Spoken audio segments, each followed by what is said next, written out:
Assalamualaikum warahmatullahi wabarakatuh. Perkenalkan, nama saya Lapisa Aleta Nugraha dari kelas 9I. Kali ini saya akan membacakan teks yang berjudul Kota Tanpa Buku.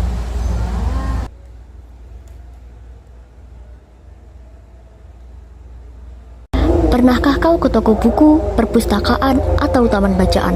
Tidakkah kau merasa istimewa ketika berada di dalamnya?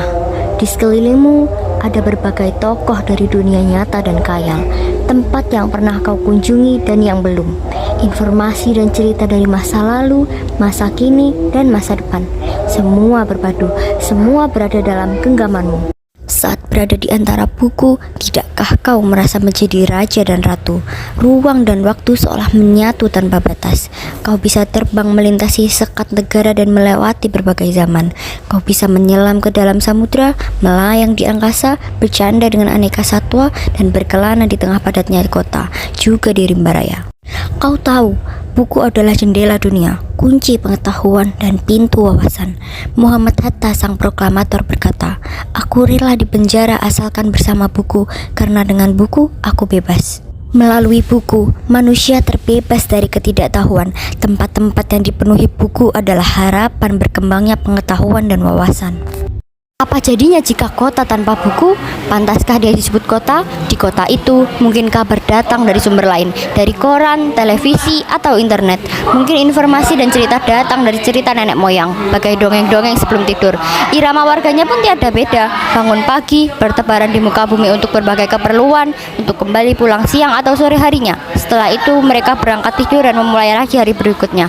Semua serupa. Di kota itu mungkin ada bangunan bernama perpustakaan. Di dalamnya buku-buku berderet dalam merak yang tak terjarah. Tiada tangan meraih dan membuka halaman demi halaman dengan sukacita. Mungkin juga ada tumpukan buku di sudut-sudut sekolah yang sepi dan berdebu.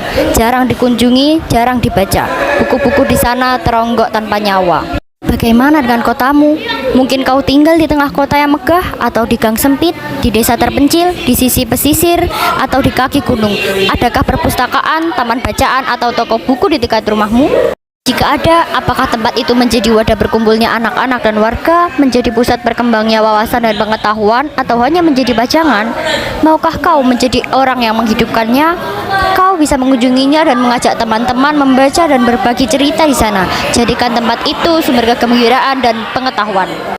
Jika tempat itu belum ada, maukah kau menjadi orang yang mulai menghadirkannya? Kau bisa memulainya dari sebuah sudut di teras rumahmu. Ajak teman-temanmu memulai langkah baru.